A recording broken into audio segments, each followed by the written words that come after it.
natti fakkaata gumaa. Okooti. لا إنسان ريفة عربر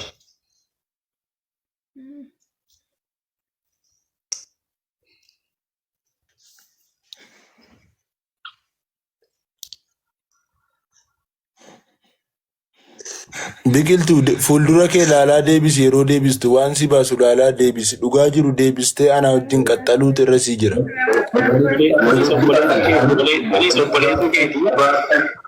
Na baaftanii walitti kakattu moosin. Maal wanti isaa? Biqiltuu mana kee asabaa deebisi gaafii gumaan sii gaafatu mana kee asabaa. Amma moyitii qabadhu sinitti deebi'eera. Malaan ani Ayyee. callisee sin dhaggeeffachuun koo wal jala dubbachuu hin jaalladhuuf malee dubbii wallaalee miti. Waan deebisuu qabu waan naaf ta'uu fi waan na baasu ani sirriittiin of beekaan kana namni nan gorsu ani daa'ima miti nama guddaa. Akkasittan si beeka. Ayyee itti fufeerma. Ani jireenya kootiif waan naaf ta'u eenyummaa Yaadotiin ati isa gaafachuu barbaaddu akka soddaa keetiitti maa inni sana booda gara firmaatti ceena. Rakkoo Galatoomii duraan dursee gumaas ba'i si waan ta'eef kan nu gidduu jiru. Duraan dursee atumtii akkanatti isa duratti baatee obboleettii isaa qoratan sii kennaaraa jechuun kun anaaf waan guddaadha. Maaliif jennaan hawaasni obboleettii isaa ta'uu naa baruun kunumti waan guddaadha. Anis kanan barbaadu guddaan akka biqiltuun obboleettii qorataa qofa taatee waan biraa akka walitti hin qabne duraan dhugaadha. Anis ta'ee eenyuun ni beekaa isatu akkaataa itti fayyadama wallaalee kunuunsa wallaalee jaalala kennuu wallaallaan na bira dhuftee jaalala naa dhiyeessite anis jaalala sii sana lafatti hin ganne hin gatusi. Kanaafuu nuti dhiirri immoo amala ta'uu qabna dhaabadhu. Qorataa dhaabadhu gumaa. Nuti dhiirri akkuma reefu siin jedhee amala tokko qabna. Waan nuti ganne yeroo namni biraa kaasu baay'ee jibbina nutti dhagahama. Lakki qoyeti hin sodaatiin qorataan obboleessaati waa tokko hin sodaatinatti. Hin sodaatin dhiis. Naagaleera isa mana barreessitee kaate miti hin sodaatiin qorataan obboleessa keeti bakka asitti waa tokko hin sodaatin. Akkasitti guma kanuma ati hawaasatti naa himuun kee obboleettii ta'uu isaa baruun kee ammas qorataan irra deebi'ee akka biqiltuun obboleettii koo qofa arraraa jammaree immoo kan maammeetti quba qabaadhaa akka inni naa jedhu hawaasa dura kanumaafan si waame. Ayyee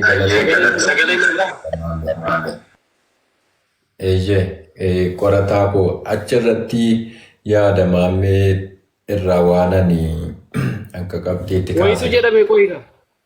Anillee sittan nufa qorataa koo sittan nufa. Yaadatti amma maammeen kaase wayinna quuqe jecha sana keessa. Siiga taasan. Isatu gatee waan jedhu gaa inni obboleessa jedhaa jiraatu kana dura waa wayii shakkite moo silaanis obbolummaadhaan an beeka. Tarii obboleessa jedhaa gurbaan kun waa harkaan qaqqabe moo. Maal shakkite laa obbolummaa isaa kana shakkite moo wanna ifaanaan taane keessaa yaada makaafte sanarratti yaada makaafte sanarratti ifanaa godhe amma inni qorataan obboleettii kootii daa'imummaadhaan isiidhaan mukuma somaa waraanaa fakkaatu gaafa si waa'ee ati akkana fuulleetti ilaaltee naanii ija si waraanu kana hin baafne isii akkasiin guddisee fidee asiin ga'e jedhe. Akkamitti na shakkitee waa shakkii wayitu jirama waan jedhu. Asirratti qorataa wanta nu hubachiisuu fedhu. Miti eega dubbiin akka tokko ta'e iyyii obboleessa ta'e malee qorataan duraan obboleessaa miti kana anis beekaa. Hawaasnis beekaa anis beekaa eega dubbiin amma raajiin dhabamee nuti moo abbaa keessa seenne iyyii malee eega nuti moo abbaa keessa galle iyyii malee. Sanaan dura hawaasnis anis akkan itti beeku akka isaan jaalallee turanitti waan ta'eef kana nu burjaajessuun hin barbaachisu. Obboleettiin guddise wanta jedhamu hin jiru duraan jaalallee turtan yeroo naaf isii wal eegallutti immoo akka gortu dhamnaan obboleettii godhatte anis kanan beeku hawaasnis kan beeku sila obboleettii kee taate maaliif hawaasni koomentii jalatti biqiltuun sirkaa baatetti jedhee maaliif hawaasni aazarsi kan koomentii amma gaalee biintee na dhaggeeffadhu tokkoffaa isa qorataan gatee naanna bira dhufte isa jette kun jecha soddaarraa eegamus miti jecha safuu cabselleetii ammallee taanaan gumagaa jaarsa dhagaa jira dubbiin cece'amaa jirti walumaa galanaaf biqiltuun suusuullee dabalanna suusuun quba qabdi duruma kaaftee obboleettii akka taate akka nu obboleessaaf obboleettii taane quba qabdi isii caalatti immoo biqiltuun ragaanuuf ba'uu dandeessi nama akkamii akka taane utuma ammeedhumaan immoo walitti hin dhufiin yeroo doktora sana viidiyoon baay'een deddeemaa ture akkan anaaf isiin obbolaa taane tuusiin maammee walitti hin dhufiin dubbataa turre garuu namni nu namanne maaliifi jaalalli obboleessaaf obboleettii al tokko tokko hiriyaa godhata obboleettii godhata haadha godhata waan hunda godhata obboleettii ofii dubbatu wajjin deemu wajjin kanaaf namni gara biraatti shakkuu danda'a isa kana biqiltuudhumarraa utuu gaafatanii asitti naa liqimfamu guma asitti naa liqimsamaan jiruan hawaa naa liqimsamaan jiru annaa liqimsamu karaa haasoftu ati seddeesiin galleetti akka qabxiitti lafa kaattee naa dhiyeessita yaadicha tariyyoo wal saamne mataa wal dhukkubsina waan ta'eef. Biqiltuun qorataadhaan jaalala wal gaafannee qorataan lafatti nagatee naaniin maammee bira dhaqe yoo jette anatu jaarsa biratti jaarsa keessatti itti gaafatama fudhatee waan barbaachisaa ta'u isiin kiisaa jechuudha. Kanaaf biqiltuurraa deebii isa angatuuf dhiisuu an jaalala isa kaan jaallachuu sii gaafadha. Gara maamme kee dhumeera barra kaamdaa'u biqiltuutti nu darbaa. Guma al tokko qofa guma miti dhugaa dhokataa raafani guma al tokko dhugaan dhokataaru sun maal seete duraan dursee koomentii qorataa kamuu dhaqi dubbisii ummanni guutuun koomentiin 1,200 ta'u biqiltuun si harkaa baatee jedhanii arrabsaati kan jiran hawaasni kan ammoo obbolummaa isaaniitu hawaasa kan akkanatti gurbaa kanatti kaasee tokko naxibiin kun naafa qabamu inni lammaffaan ammoo yedduu warra keessanaa walitti aaranu warra keessanaa nati haasoftu biiftu maaliif isaan akka masaanutti wallaalaa turan waan isin obboleeyyan taatanii fi kunis naafa qabamu ammuma osoo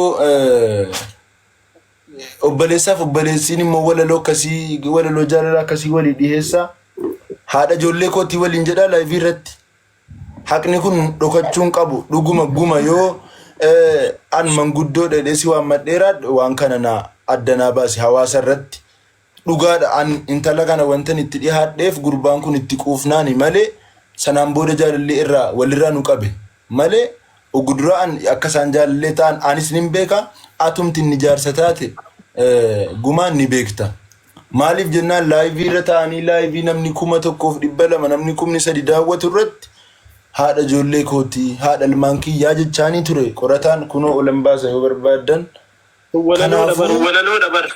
lakkii haasaadhuma irratti quraana walii qara'aa turtan lakkii dhugaan kun naafa baramu ilaal dhiyeenya kan isin obbolummaa jammartan yoo xiqqaate ji'a tokko eega doktor biiftuu sanaan wal eegaltan booda obbolummaan dhufe malee san dura muhabbaa ajaa'ibaa keessa jirtan ani immoo dhugattii kana darbuun barbaadu guma atis keessa naa ilaali waan kana.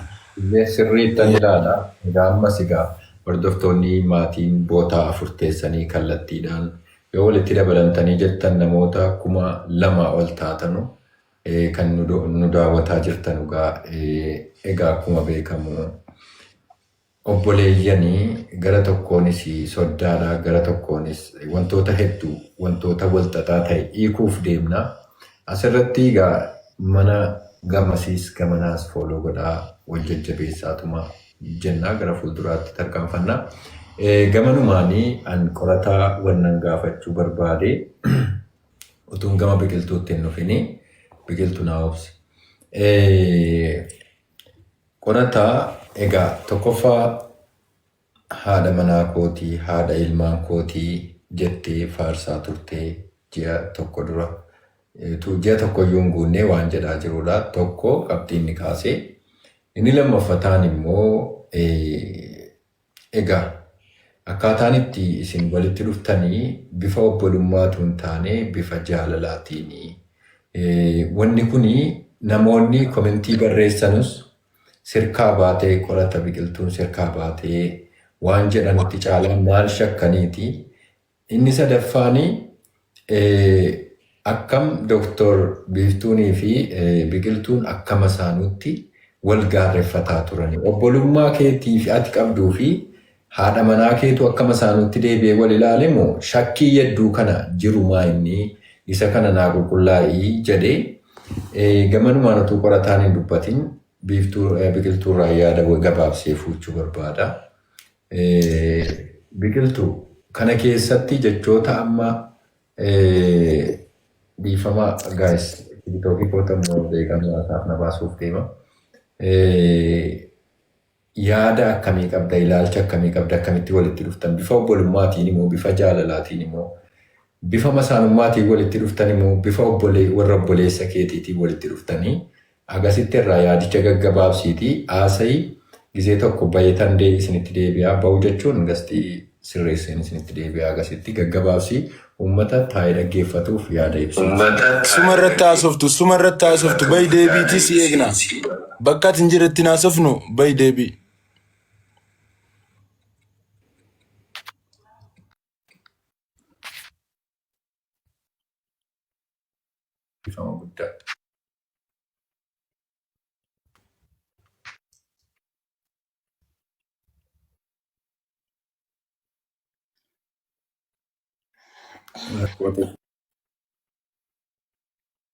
Sabakaan saaqabeera natti fakkaata guuma.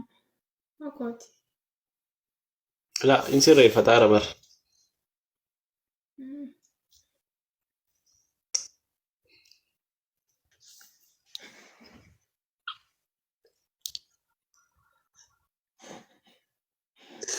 Biqiltuu fuuldura kee ilaalaa deebisi yeroo deebistu waan si baasu ilaalaa deebisi dhugaa jiru deebistee anaa wajjin qaxxaluutu irra sii jira.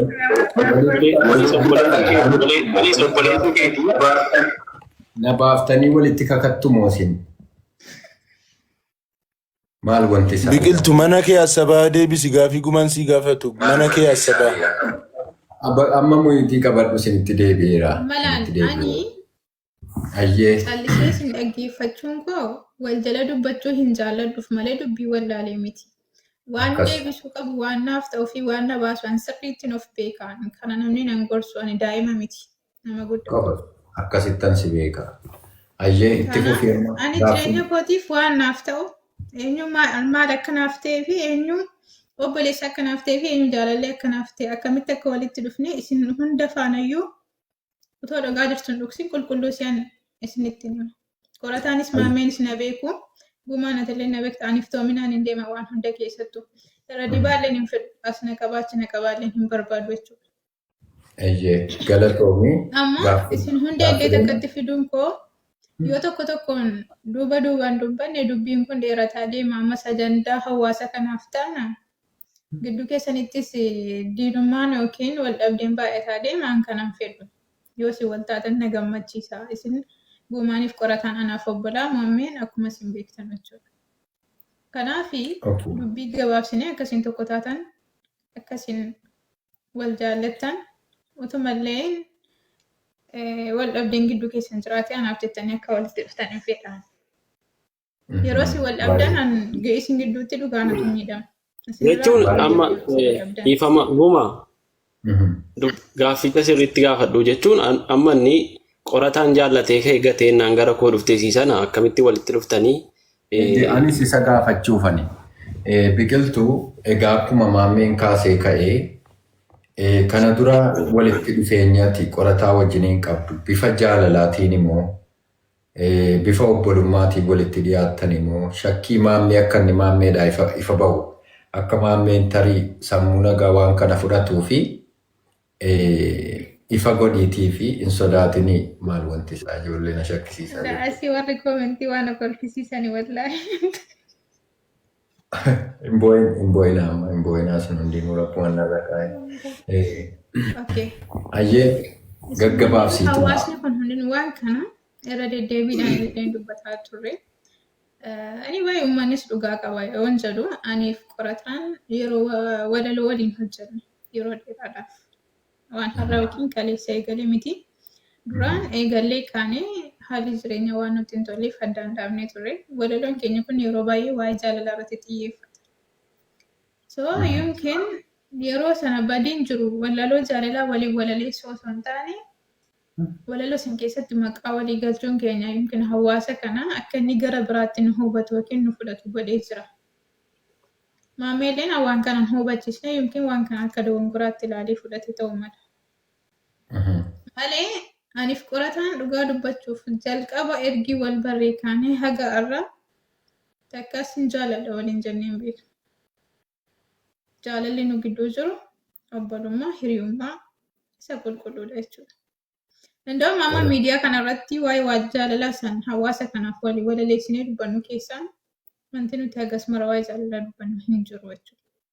Kan walitti nufi kan nuti waliin hojjetaa jirru kun immoo aartiidha malee anaaf isa gidduu jaalalli jiraateef miti. Obbolummaadhuma sana malee jaalalli waa'ee biraa hin jiru.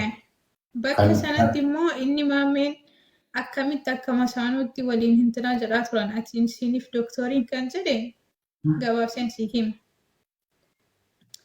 Dooktoriin xiqqoo siin afaan qabdi. Xiqqoo siyyuu miti baay'eedhuma qabdi. Sorry, qorataa.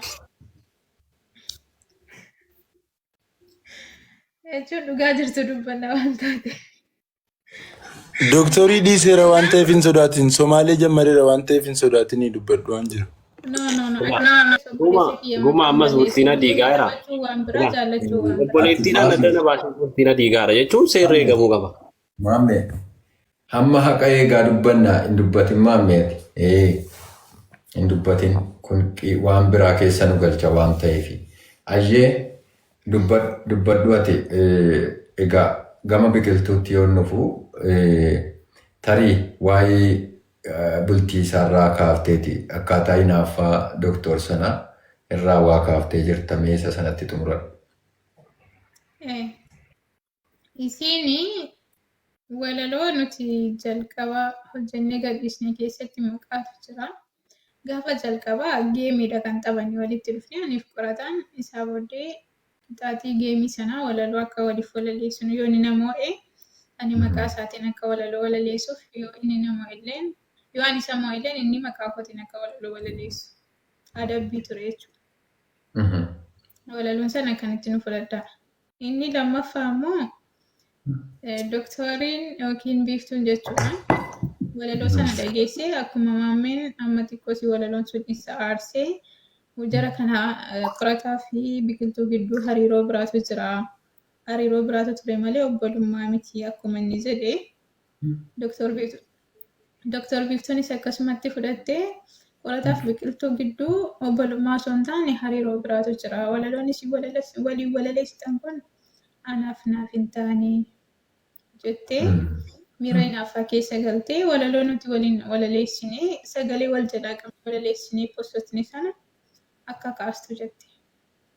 Ani gizee sana maaltu na qabate illikiitu na qabate. Maaliifi waan itti dadhabee anama fakkeenya mana madaamii keessan hojjedha. Gara caaluu biiziidhaan akka malee biiziidha. Taayimiin an qabu taayimii gabaabaa halkan kana jechuudha. So isaan akkasitti itti dadhabee hirriba kiyyaalleen itti dhabee sa'aatii boqonnaa kootiillee itti dhabee hojjedhee waliin hojjennee postotni kana gaafa siin dhuftee daqiiqaa takka keessa kaasinaan jettu anillee illi kenna qabate.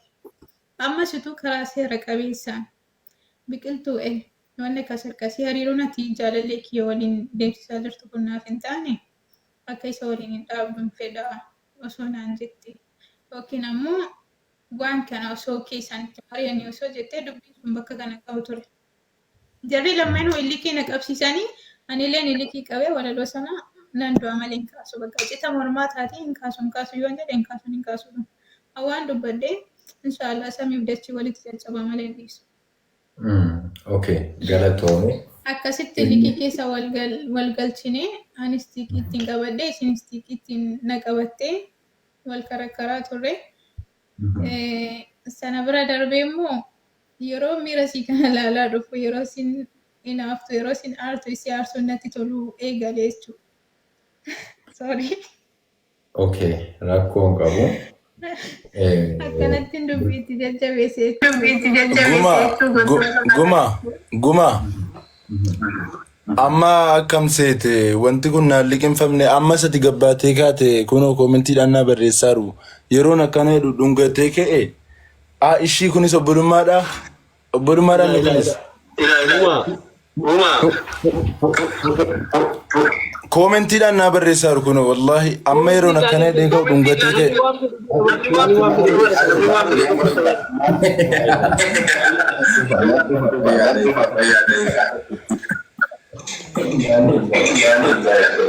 Ni waan fedhe dubbata bara.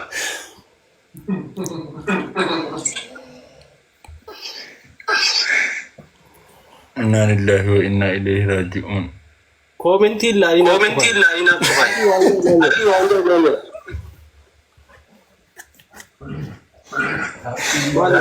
Rakkoon qabu. Miti gumaan wantichi beef naa ta'eedhaan rakkoon qabu. Gumaan ayyarii gadhiisuudhaaf achi bee rakkoon qabu. Guma. Maamee dhaggeeffa. No. Wallahi hin ta'u. Naan fudhatamu guma. Laa guma utuu walitti wallahi dhiifnee baana malee hin ta'u. An qorataadhaa fi biqiltuun durumarraa obboleeyyan yoo jettan wallahi biyyoo barbaachisaa ta'e intala keessanis isiniifan kennaa nan dhiisa malee abadan kanan fudhadhuan. Rakkoon qabu isiin afirattuu miti. No. Biqiltuun intala shamaraati qaanfachuu dandeessi. Ati kan dhugaa dubbachuu qabu. Kanaafuu isiin qaanfachuu dandeessi.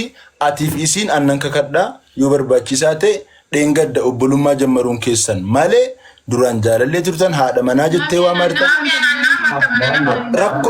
Lakkii rakkoon qabu aan dhugaarratti qalbiin beeku. Dhugaarratti qalbiin. Qorataa dhiisatti ati waa tokko hin dubbatin. Silumayyuu isin hundinuu rakkoo qabdu jechuudha akkas taanaan. Amma akka kana taanaan. Isin walitti tokkomseedhee isin fide isin deebitee ana shakkita. Amma akkana goona maammee waan achumatti maammee komunitii ramu. Maaliif jennaan miti qorataan jaallataa ture ati hin beektu guma. Amma yeroon gad jedhu hin dhungataara wallahi ija kiyyaa hin arge. Koomentii miti jara binaa kan hin arge. Atis akka nama ayyarii gadhiisee fi deemaa rukuttee deebi'ee harta. Atis deemtee deebi'ee harta beekaa. Kanaafuu mucaan aartee kutteetti qorata haqa himii malee an akkanatti duraan isin obboleessan jedhaniin fudhadhee hin rafu. Maaliif jennaan dhugaan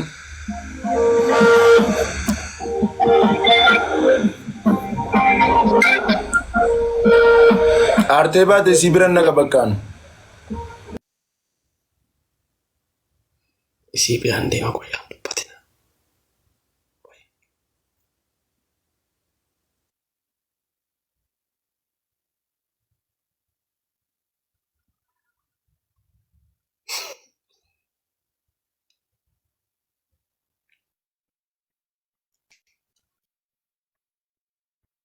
Biqiltuu nama tokko jalaan qabin. Namni dhufaa jira. Never. Obbolummaa keenyaan itti ka'uunaa namni bultii kee balleessuuf ansiin jaalladha waan ta'eef nama tokko jalaan qabin. Firiidamii ta'e anatti soddaa gaarii isaa soddaa garraamii isaatti si kenna sii galee.